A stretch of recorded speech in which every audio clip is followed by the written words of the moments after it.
после этого биочипа поставить печать. Славочка сказал, как будет ставиться печать.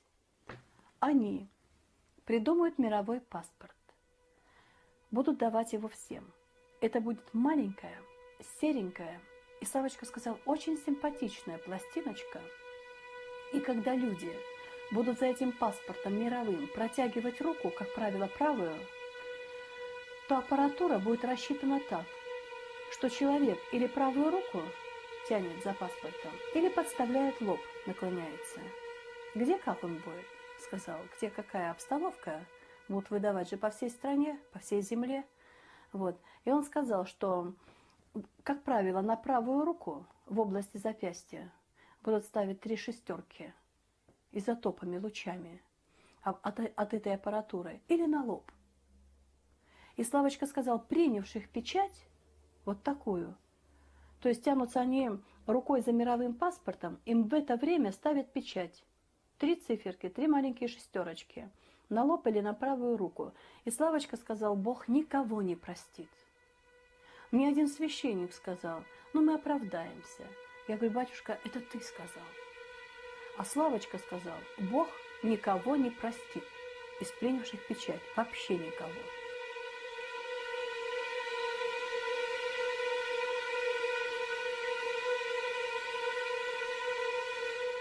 Вот таким вот образом будут поставлены печати.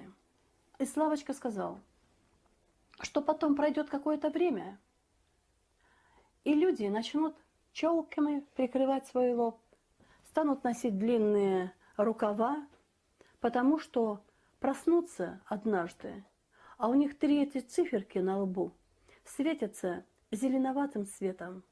И Славочка сказал, как вот электронные часы, как табло, вот таким красивым зеленоватым цветом светятся 3 шестерки. И поэтому люди будут прикрывать или челками, или длинной рубашечкой. А потом посмотрят, один открыто несет эту печать, второй открыто носит эту печать. И перестанут стесняться. Поначалу они просто, еще будет совесть. И они как-то будут стесняться, сказал Слава. А потом они перестанут стыдиться и открыто станут носить печать Антихриста.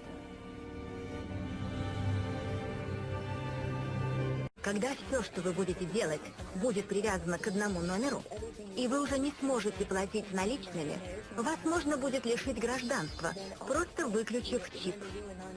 И вы не сможете участвовать ни в каких общественных делах, даже покупать еду.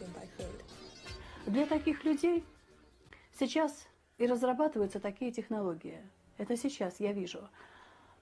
По телевидению слышим. А Слава, когда говорил, он сказал, что для них будут строить огромные магазины. Там будет очень хорошее качество товара, очень хорошие продукты. И все будет для таких людей. И товар, и продукты, все будет для них.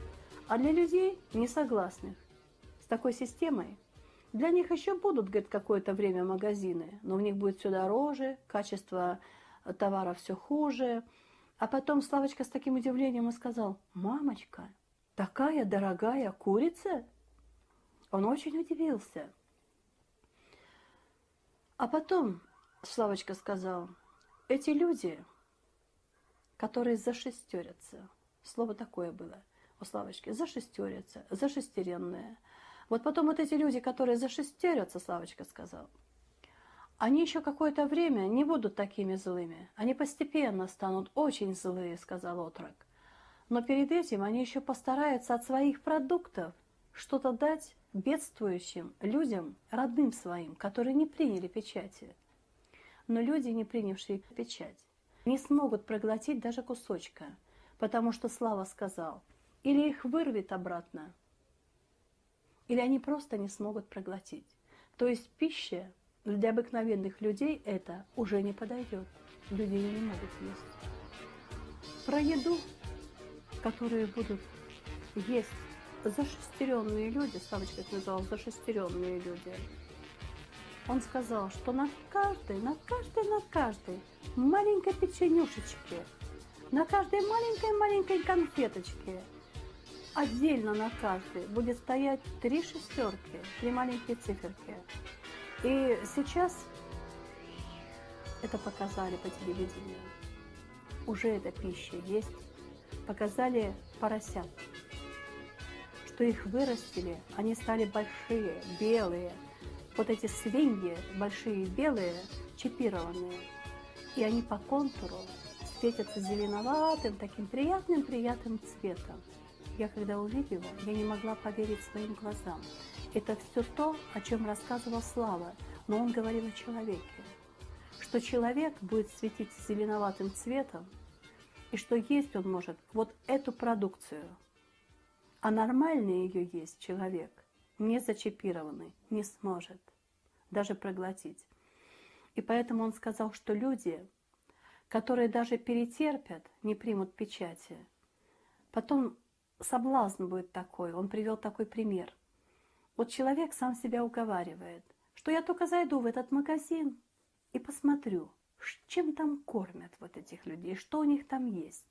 Говорит, заходит человек в магазин и от голода начинает, от немощи человеческой, начинает все это брать. И когда, говорит, через кассу он проходит, через кассу он получает эти 3 шестерки. То есть вот так еще будет. Что люди, принявшие печать, постепенно станут очень злыми. А затем они так начнут сильно завидовать и злиться на тех, кто печать не принял, потому что они поймут, что они попались в сети лукавого.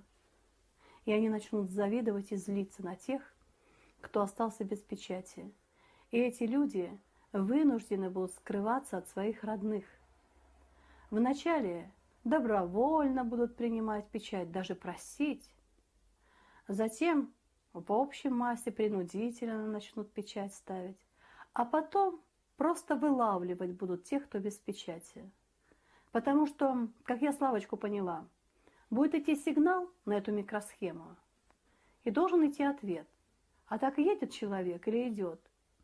Должен идти сигнал, а от этого человека сигнала нет. Значит, этого человека будут ловить, Славочка сказала, именно ловить. Именно вот это, как бы, полицейского, ну вот, в общем, как он сказал, полицейское государство. Это и армия, и милиция в одном лице. Вот они будут просто таких людей ловить и насильно ставить печать.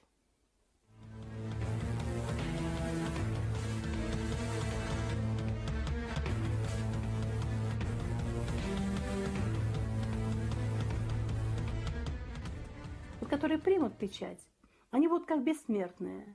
Они захотят умереть и не смогут. Когда они поймут, что с ними произошло, какая трагедия, они попытаются разбиться. И вот Славочка говорил, человек попытался закончить жизнь самоубийством. Он сел в машину и, разогнавшись, он с обрыва на этой машине упал. Машина разлетелась, человек разбился, и как в фильме ужаса, зашестеренный человек снова собирается, и он снова встает. И опечаленный идет обратно в это общество. Как сказал, что сейчас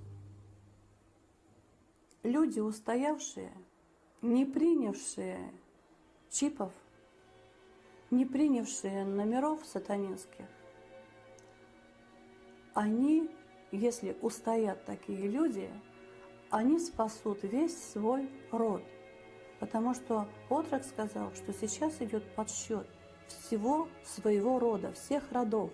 И представители, мы вот последние представители этого рода, если не примем печать Антихриста, то спасается подвигом таким весь род этого человека.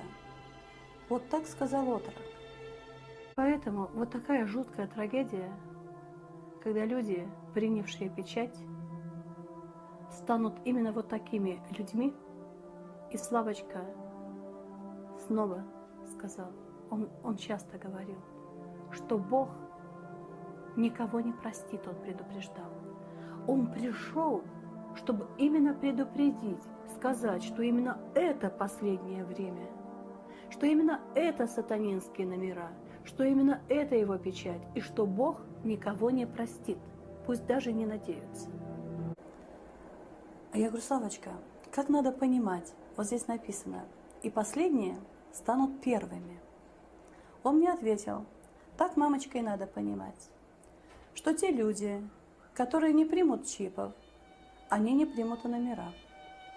Если они не примут номер, они останутся живыми. И они, вот эти вот последние, в новом веке станут первыми. Потому что они Бога не предали. Как же он сказал? Они Бога не предали. Бога не предали. И к мировому правителю они не пошли. И вот эти вот, и последние станут первыми. И вот эти последние станут первыми в новом веке.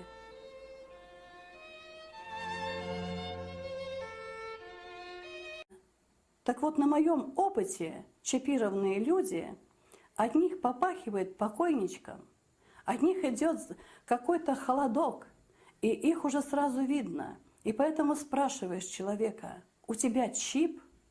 Он говорит, да. Поначалу все было хорошо, но это рисовое зернышко микросхемы начинает разрастаться в теле, и человеку становится все хуже и хуже. Он не может спать, он не хочет есть. Это разрастается, как будто кусок железа с рваными краями. И это очень много уже. Поэтому мне хочется уже действительно просто убежать и своего отрока куда-нибудь забрать. Отрок жизнь свою отдал, чтобы вам сказать самое главное. Не берите микросхем под кожу, потому что все, кто принял микросхемы под кожу, они не смогут не взять печать. А если у кого-то сейчас есть, попытайтесь избавиться. Может быть, еще можно что-то сделать. Что те, кто не примет печати, сатанинских печатей, от голода они никто не умрет. Будет тяжело какое-то время. Тяжело от чего? Они почувствуют как бы оставленность. Как бы вот кругом враги, а человек один. Или немножечко там людей, там это поселение какое-то там. И они, говорит, будут чувствовать вот такую, говорит, какую-то оставленность. Но это будет очень короткое время. И никто, Славочка сказала, ни один человек, который не предал Бога, от голода не умрет. Они немного потерпят тяготы лишений, и потом Господь им начнет помогать. Потому что все огромные города, все центральные дороги, как Славочка сказал, все будут заняты вот этими полицейскими войсками. И христиане, кто не предал Христа, они просто сами по себе будут вынуждены уходить от такого общества и где-то скрываться. И вот им скрываться и будет помогать Господь. И они его дождутся. И Славочка сказал, ни один, мамочка, кто не предаст Бога, ни один не умрет. Славочка сказал, что нужно уходить на землю, потому что будет зной, дождя не будет, воды не будет. Но те люди, которые не предадут Бога, Господь позволит хоть что-то из овощей вырастить на огороде, на земле. Славочка сказал, своих Бог убережет. Они будут жить небольшими поселениями. Они будут, как Славочка сказал, поначалу они потерпят тяготы и лишения, а затем они будут жить свободно, потому что их Бог будет закрывать, и они будут невидимые вот этим силам вот этим нечистым, они будут невидимы. Потому что зомбированные полицейские, они не будут видеть этого, ни дома этого видеть не будут, ни человека не будут видеть, нигде человек укрылся. А там, где, вот Славочка сказал, где вот скопление массовое людей, которые не подумали ни о чем, приняли печать и все, вот они будут жить настолько праздно и весело, что им будет не до этих христиан, они им не нужны будут. Но потом, затем, Славочка сказал, они сами пойдут искать этих христиан. Такое появится у них зло, потому что они почувствуют, как приближается Господь. И все восстанет вот такое. И они, говорят, будут искать христиан, готовые разорвать от злости, что те уцелели.